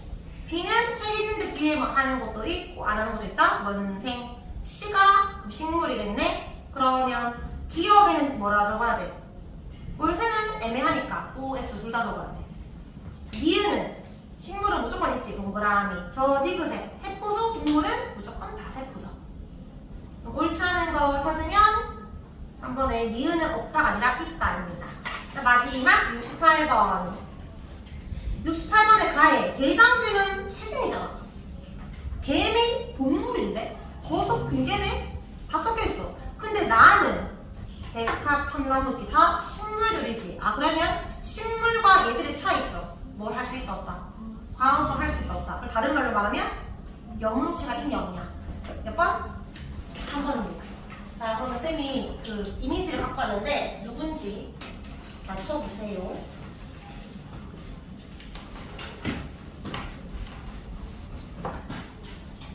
보여? 바꿀까? 네, 첫 번째는 뭘까요? 색깔 무슨 색이야? 얘가 애매한 능력자야. 유블레나야. 그럼 얘가 유블레나니까 광합성 한다고 본다? 한다. 운동성이 있다 없다? 있다. 그럼 벽은 뭐라고 해야 돼? 다른 애들처럼 없다야. 얘 뭐게? 얘가 말미잘이야. 근데 무슨 낚시 카페 보니까 이 말미잘이 움직이는 거 보이더라고. 너 이거 본 적 있어? 섹스도 콜리안스에도 움직이고 한 번도 본 적 없거든? 움직일 수 있어. 그러니까 말미잘인데 동물에 해당되는 거야. 말미잘. 동물. 다음에 얘는 뭐야? 해파리 어디 들어가? 동물. 얘는 뭘까요? 얘는 원래 없는 건데 갖고 온 거야. 여기에 본 따서 만든 게 스펀지. 요거 스펀지야, 스펀지. 다른 말로 두 글자. 해면. 해면이 영어 스펀지라 했잖아. 바다에 사는 애. 동물입니다, 동물. 얘가 산. 근데 다 움직일 수 있다는 거지. 다 동물에 들어가는 거야. 얘는 뭐게? 우산처럼 생겼지, 우산이. 어디 들어가?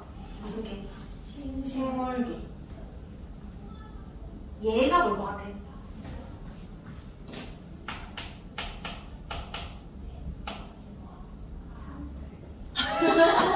좀 비슷해. 기야. 어디 들어갈 것 같아? 이거.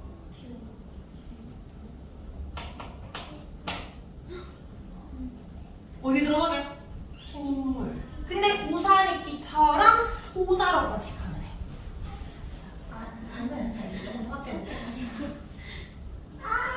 안 보이게 최대한. 이게 뭘까요? 어떻게 알았지?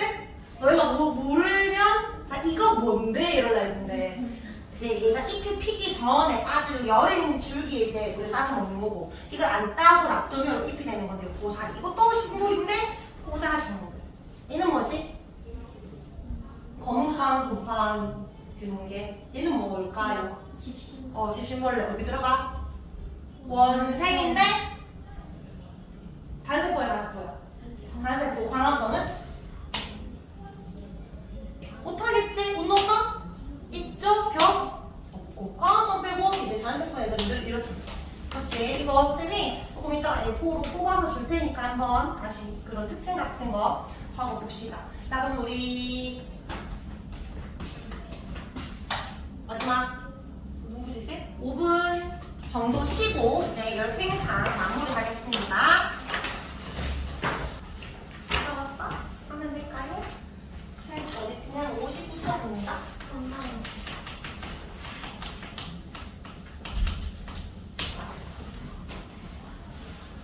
우리 지난주에 비열에 대해서 배웠는데 비열의 정의 한번 말아볼까? 비열은 어떤 물질 1kg을 1도씨 높이는데 필요한 열량. 또 비열이 크다는 것은 1도씨 높일 때 열량이 많이 필요하다. 잘 변한다, 안 변한다?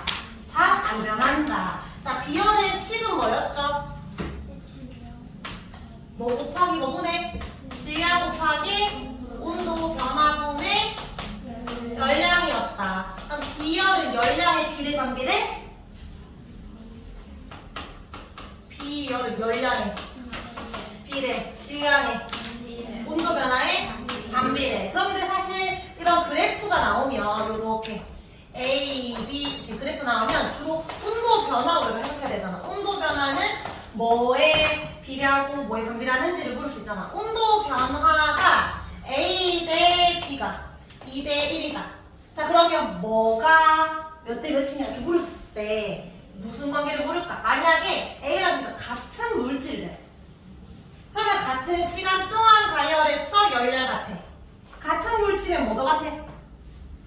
비열도 같겠지. 그럼 무슨 차이? 질량 차이. 비례야 반비례야? 반비례 몇 대면? 이렇게 모를 수도 있지만 같은 질량이었다면 뭐가 다른 거야? 다른 물질. 비열이 다른 거지. 비열도 몇 대면? 1대2지. 얘가 2대1이라면 1대 이런 식으로 문제 풀었었습니다. 자, 그럼 오늘은 열팽창을 볼게요. 열팽창은 단어에서 다 유출할 수 있지. 열을 받아서 뭐 되었다? 팽창되었다. 그럼 우리가 열을 받게 되면 온도가 높아지겠지. 그럼 우리가 첫 시간에 열은 뭐라고 관리했어? 입자? 운동 관리했죠. 열을 받았다. 온도가 높아진다. 입자 운동이 뭐해진다? 활발해진다. 입자 운동이 활발하면 그 다음에 무슨 순서가 될까? 입자 사이에 거리가 어떻게 된다? 멀어진다. 입자 사이 거리가 멀어지니까 이 물질 안에 있는 입자들이 멀어지니까 물질의 길이나 또는 부피가 커진다. 팽창한다. 이게 열팽창인 거지. 맞지? 그러면 언제 열팽창이 많이 될까? 열을 많이 받으면 되겠지. 그래서 온도 변화가 어떨수록 클수록 열을 많이 받았을수록 팽창 많이 합니다. 그런데 같은 물질이라도 상태에 따라 달라. 고체, 액체, 기체 중에 누가 열팽창 제일 많이 해? 그 다음에 액체. 그 다음에 고체니까 고체보다는 액체 열팽창이 크고 액체보다는 기체 열팽창이 큽니다. 그런데 자, 액체로 예시 들어볼게. 물의 열팽창과 에탄올의 열팽창 같을까? 같은 열을 줘도 에탄올이 더 크지. 그러니까 물질의 상태에 따라서도 열팽창 정도가 다르고 물질의 뭐에 따라서도 종류에 따라 또 열팽창은 달라질 수 있습니다. 그런데 이게 종류에 따라라고 했는데 사실 고액기 중에 뭐는 예외게? 기체. 우리 이거 샤르보치 생각했잖아. 우리 했었지? 샤르보치. 이거 기억나? 1도씨 올라갈 때 2비시 3분의 1씩 올라간다. 0도씨 부피. 그러니까 산소든 이산화탄소든 질소든 증가하는 정도는 같아. 그러니까 얘는 무조건 다 같아. 예외 없이 다 같다. 동일하다. 근데 고체랑 액체는 구리, 철마다 열팽창 정도가 다르고 액체도 열팽창 정도가 달라. 그러니까 이건 기체 시간에 따로 배우니까 열팽창은 고체 열팽창과 액체 열팽창 두 가지만 보통 공부할 거예요. 얘는 같다로만 기억해 주시면 돼. 자, 우리 고체 열팽창 하면 뭐 떠올라? 고체 열팽창. 너희가 기억나는 거. 문제 뭐 풀면서. 도넛 모양의 쇠가 있다고 생각해봐. 얘를 가열해. 자, 그러면 이 바깥 뚫레는 커져 나가서 커져. 자, 그럼 안쪽 뚫레는 작아질까 커질까? 균일하게 다 같이 팽창하는 거니까 같이 커져야 되는 거야. 얘를 일단 줄어든다. 얘가 이렇게 된다 생각하면 안 돼. 맞지? 그러면 이거랑 같은 같은 맥락으로 그 C자 모양 있지? 이렇게. 얘가 열팽창이 되면 요 간격 있지? 간격이 벌어질까 좁아질까? 요렇게 더 좁아지는 게 아니라 같이 커진다 했지? 같이 커지겠지? 요렇게 였으면 요렇게가 되는 거야. 같이 늘어나는 거야. 요 틈이 뭐 된다? 더 벌어진다 라고 해야 돼. 자, 그리고 또 고체 열팽창 중에 쇠공 있잖아. 쇠공과 그다음에 고리가 있으면 쇠공을 잘 통과시키고 싶어. 그러면 고리의 열을 가해야 돼? 공의 열을 가해야 돼? 고리에. 근데 통과 안 시키려면 쇠공의 열을 가하고 가열하고 얘는 뭐 시키면 돼? 냉각시키면 되겠지. 그런 문제가 나오는데 고체하면 제일 많이 나오는 예시가 바이메탈이죠. 바이메탈. 바이메탈이 뭐야? 메탈이 뭐야? 금속. 바이는 두 개. 금속이 두 개. 근데 종류가 다를 거니까 다른 물질이면 물질 종류가 열팽창 정도 다르겠지. 자, 그럼 바이메탈 여기 A 금속과 B 금속을 붙여 넣은 거야. 그럼 열팽창 정도를 줄 겁니다. 만약에 열팽창이 B가 많이 된대. 참 가열을 했어. 그러면 A가 선으로 그릴게. 이 정도 길어지면 B는 더 많이 길어질 거란 말이야. 근데 이게 따로따로 상관이 없는데 뭐 했어? 둘이 얘를 붙여놨지. 그러면 얘가 중간에서 이렇게 서로 벌어질 때 이렇게 따로따로 있을 수 없잖아. 요 끝과 끝이 붙어 있을 거 아니야. 그래서 어쩔 수 없이 휘게 돼. 자, 그러면 1번 요렇게 휜다. 2번 요렇게 휜다. 몇 번처럼 될 것 같아? 2번은 얘가 더 긴 거고 1번은 얘가 더 긴 거지. 긴 게 감싸는 구조가 될 거 아니야.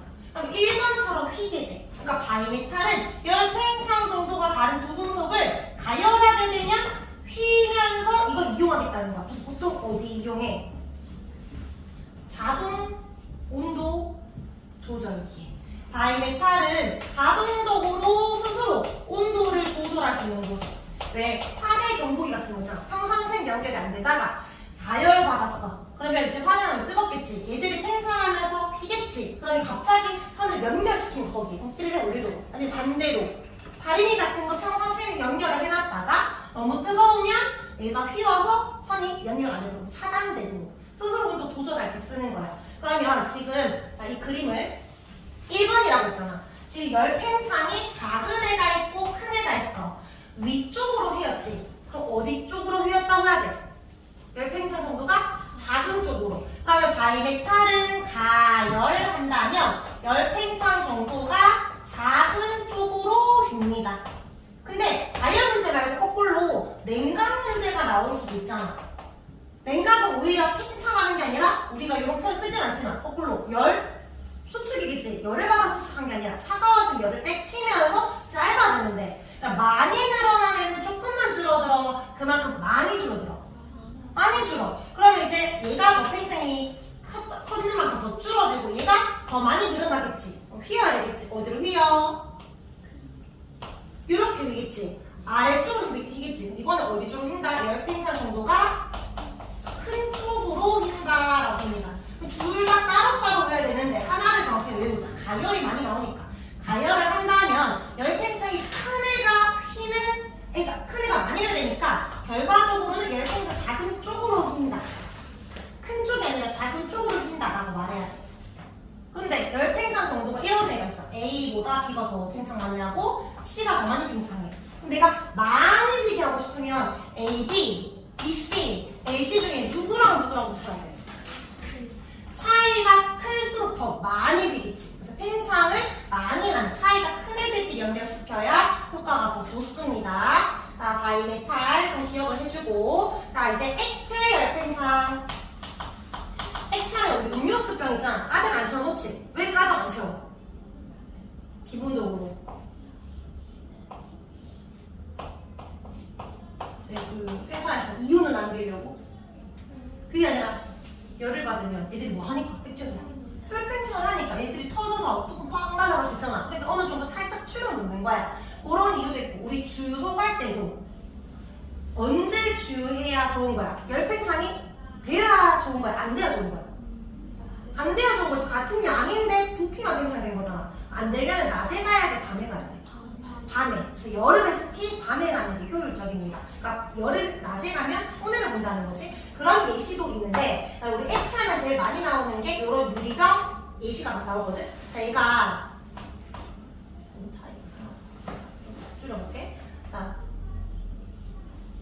얘가 열팽창을 하면 이렇게 좀 늘어날 거 아니야? 조금 더 위쪽으로. 근데 처음부터 이렇게 늘어나는 게 아니라 자세히 보면 얘가 바로 안 올라가고 한번 내려갔다가 그리고 올라가. 왜 그런지 알아?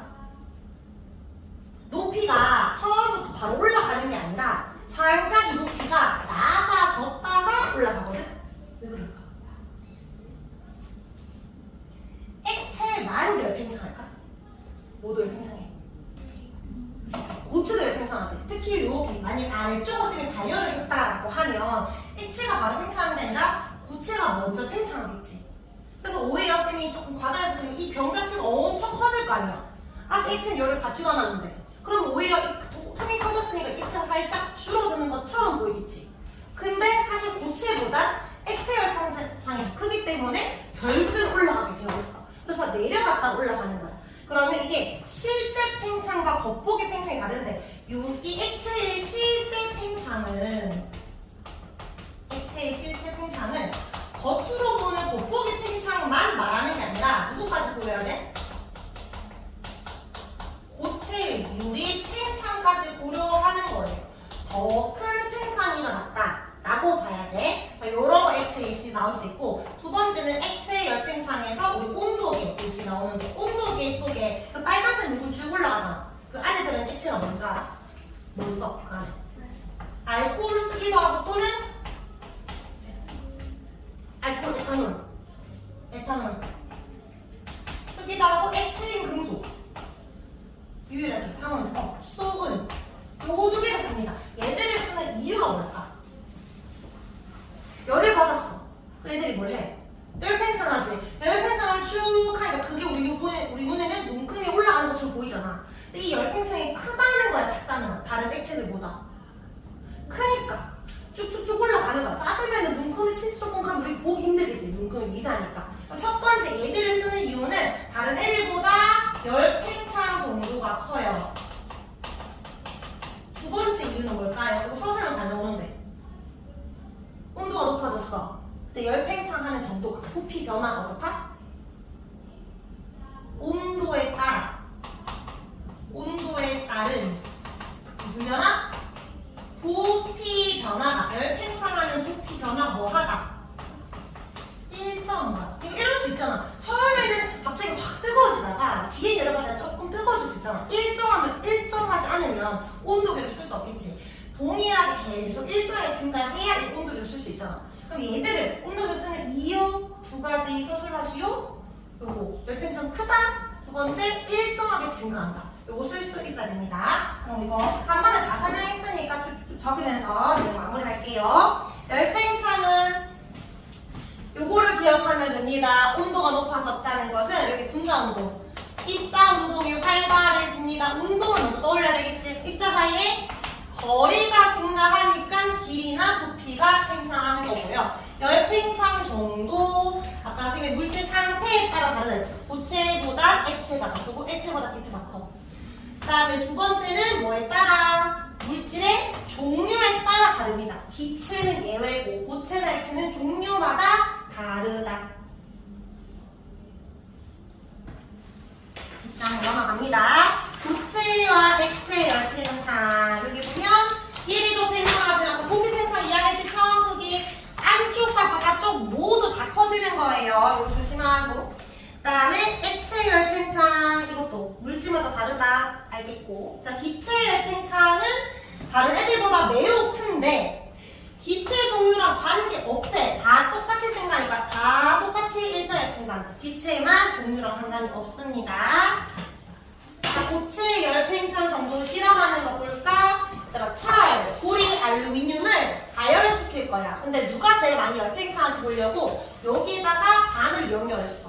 그러면 이 밑에 그림 보이지? 얘가 늘어나면 늘어나서 이렇게 계속 미는 구조야. 그럼 바늘이 돌아가겠지. 많이 밀수록 많이 바늘 돌아간 거니까 바늘 끝이 제일 오른쪽에 있는 알루미늄이 열팽창 많이 했다. 이런 식으로 해석해주면 됩니다.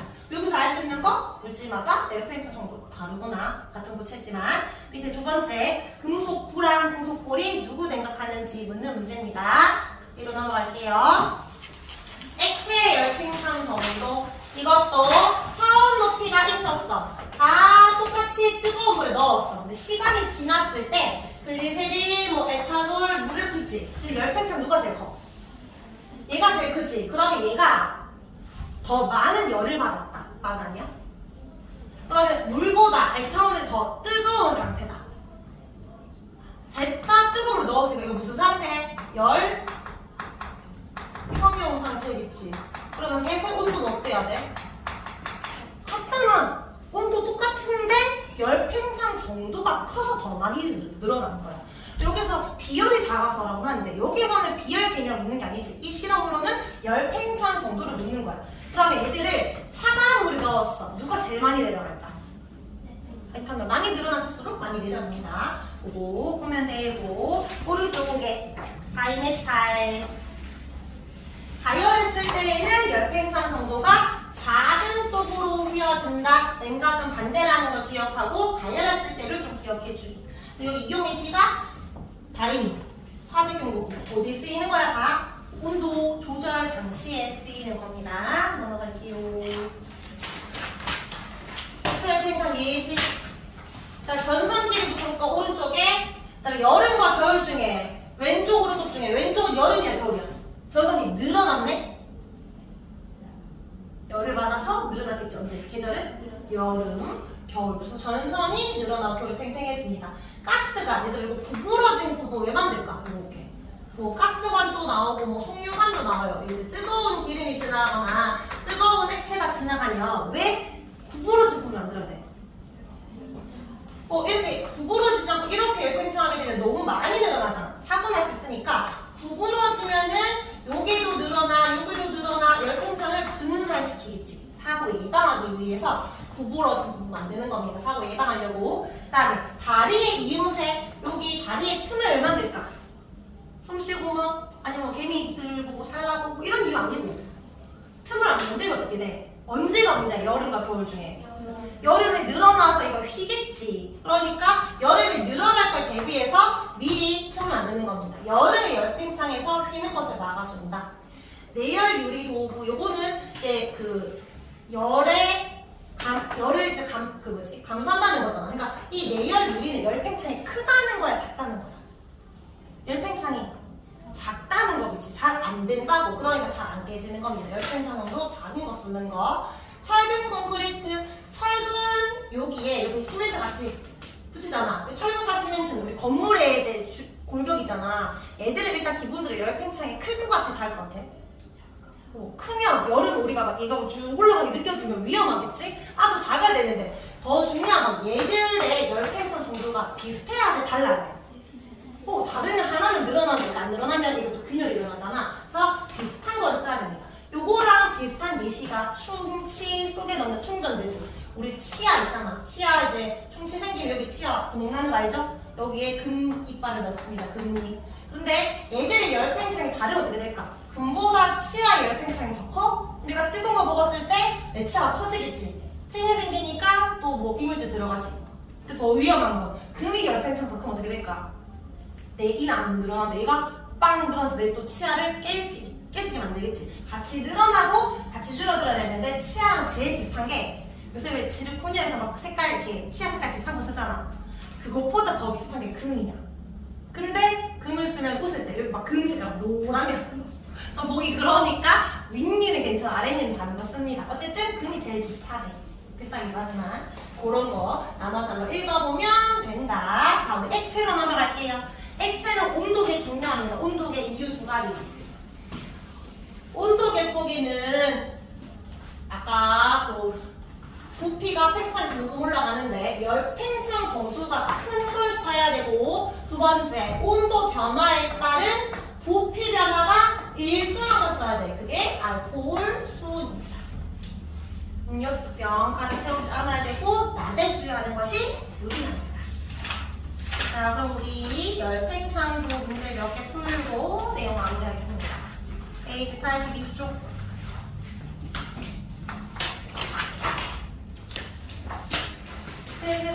일단은 기본 문제 먼저 풀어볼까요? 74번. 바로 갑자. 열가 했을 때 길이나 부피 늘어난다. 열팽창. 열팽창 정도가 다른 금속을 붙인 것? 바이 메탈.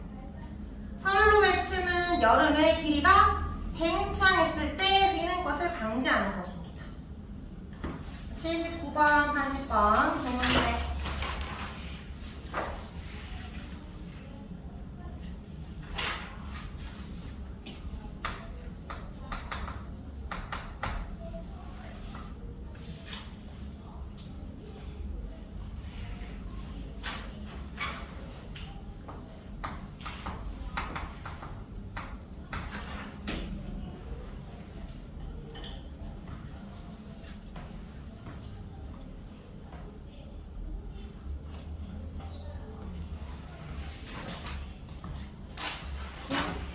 잠깐. 흔들어. 여기 안 맞네.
자, 같이 볼까요? 우리 84번에 바이메탈 이용한 화재 경보기인데 위험할 때는 연결돼야 되니까 A가 길어져서 가려야 되겠지. A가 열팽창 커야 되니까. 몇 번?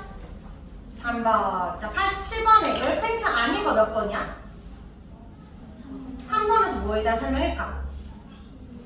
프라이팬 빠르게 뜨거워진다. 뭐 비율이 작다도 되지만 보통 요거는 전도 예시로 쓰이기도 하겠지. 뭐 비율이 작은 것도 됩니다. 자, 그리고 86쪽에 93번. 93번. 바이메탈은 열팽창 정도가 다른 걸 쓰는데 온도 높아지면 큰 금속이 작은 쪽으로 휘어진다. 자, 96번에가 아니라 97번에 가스가 구부러지게 만드는 거 열팽창 관련있는데 대답해볼까? 1번은 뭐랑 관련있어? 에어컨 위에 설치하는 거. 대류. 찌개 끓일 때 뚝배기. 비열 큰 거고. 한약재 뜨거운 물에 넣는다. 열 평형으로도 되겠지. 비열이 물이 커서 그런 것도 있지만 온도 가파지게 하는 거니까 열평형을 보통 많이 더 이슈로 씁니다. 4번은 복사, 5번이고. 자, 98번에 잘 안 열릴 때, 템프가 안 열릴 때 아빠 찬스가 못 쓰면, 아빠가 없으면 어떻게 해라? 뜨거운 물을 부어라. 얘가 살짝 커질 것이다. 잘 열립니다. 그럼 답은 입점도 활발해진다, 거리 벌어진다 맞는데 비교적 틈 좁아지는 게 아니겠죠. 3번. 그리고 책의 마지막 문제는 99, 101 두 문제 풀 건데 99번 이런 문제 기억 요즘 많이 나오거든. 껌종이 생각하면 돼. 한쪽 면은 종이. 껌 바깥에다 우리 윤곽줄을 내어 있잖아. 한쪽 면은 알루미늄이래.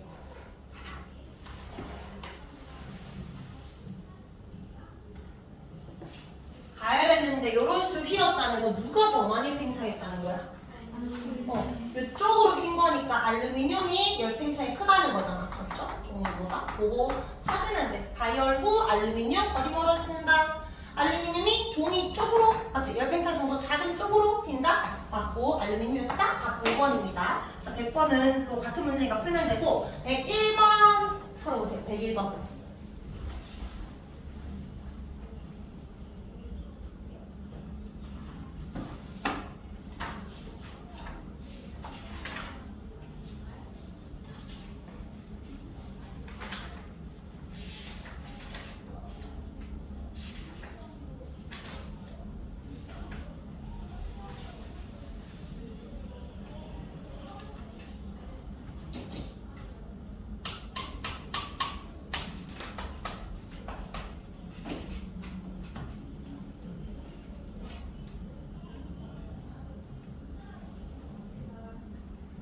가에서 알 수 있는 거. A, B 중에 누가 열팽창 크다? B가 크다. C는 냉각한 거야. 누가 더 짧아졌다? 누가 더 길어? B가 더 길지. 그럼 C가 짧지. 누가 더 짧아진지 보면 돼. 누가 더 짧아졌어? C. 얘가 열팽창이 크다. 그러면 이제 정리하면 A, B, C 손이겠지. 일단 A, C면은 누가 더 길어져야 된다?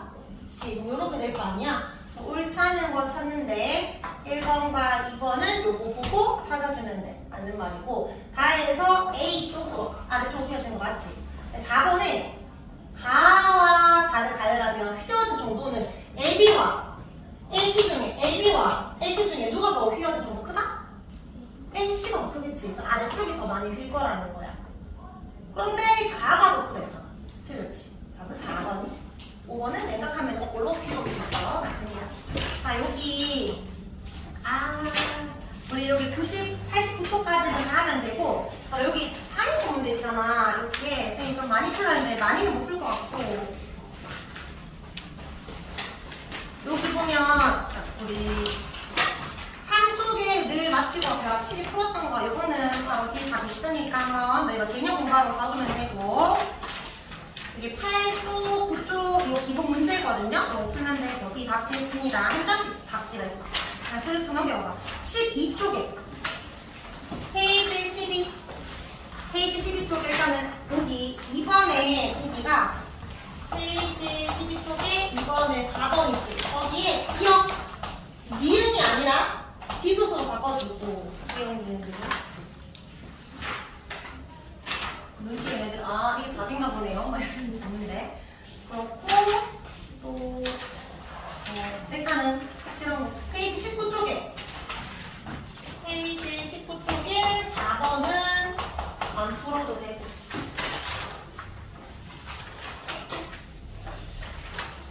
나머지는 많이 풀러갔는데 우리 12번만 풀고 마칠까? 예상 문제 안 주고 페이지 21쪽에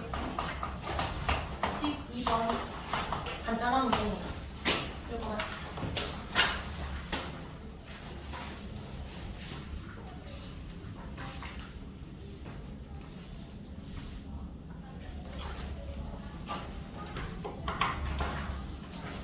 아니 12하고 한 개만 나와가지고 12번은 바로 같이 풀까? 10mm인데 10.5다. 얼마 팽창했다? 0.5 팽창했지만 사실 얼마라고 해야 돼? 누구도 팽창한다. 이 시험 반도 팽창했을 거다. 그러니까 10.5보다 더 많이 팽창했겠지. 여기 보기에 뭐 더 적게 더 팽창 이거는 다른 것도 고려하는 말이야. 몇 번?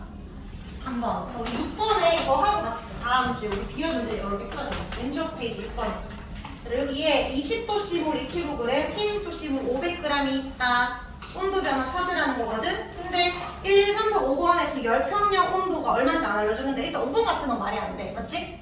1, 2, 3, 4 중에서 느낌적으로, 직관적으로 풀 때 물의 양이 많은 애지, 2kg짜리. 20도 근처에서 온도 변화가 일어나야 돼. 맞지? 그러니까 일단은 뭐 3, 4보다 1, 2번이 확률이 높은데 어떻게 찾아야 돼? 그러면 A는 20도씨였어. 그리고 몇 킬로? 2kg. B는 70도씨였어. 몇 그램? 500g 적혀있어요. 요 사이에서 이제 열편의 온도가 T 높이로 낮다고 할 때 한번 찾아보자. 일단 얘는 얼마로 바꿔야 돼? 0.5kg. 둘 다 물이야. 비율은 둘 다 얼마? 1. 그다음에 온도 변화를 지금 모르지. 그럼 T라고 해놓고 얘는 온도 변화 얼마라고 해야 돼? 얘가 50이라고 생각해봐. 그치. 30이라 적어야 되잖아. 그러니까 얘는 T 빼기 20이라고 온도 변화를 적어야 되고 얘는 70 빼기 T. 자, 그리고 이른 열량과 어두운 열량 같다니까 A29도 적으면 질량 곱하기 2 곱하기 온도 변화 얼마? T 빼기 20. 그래도 식이니까 비율도 적고 곱하기 얼마? 1. 오른쪽에 질량 0.5 곱하기 온도 변화 70 빼기 T 곱하기 1 해주면 T 찾을 수 있습니다. 또 2분의 1이니까 오른쪽에 35 빼기 2분의 1 T 얘는 2T 빼기 40 계산하면요 얼마 나와? 75고 얘는 2분의 5T 계산 얼마 나오지?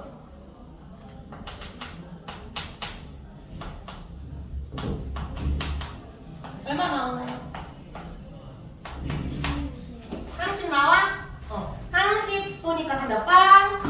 2번입니다. 요런 거예요. 다음에는 쌤이 진도 정말 적다 했으니까 다음 주에 혹시 문제 풀면서 몰랐던 것들 물어보면 그런 거 문제 풀이하고 여기 사이버 문제도 풀고 뒤에 기말고사 대비 문제 같은 거 전체적으로 한번 그냥 공부해보세요. 풀면서 내가 잘 안 되는 거 위주로 이렇게 공부하기. 오늘 나머지 기출 안 들고 와도 되는데 질문 있으면 한테 챙겨도 됩니다. 수고했어요.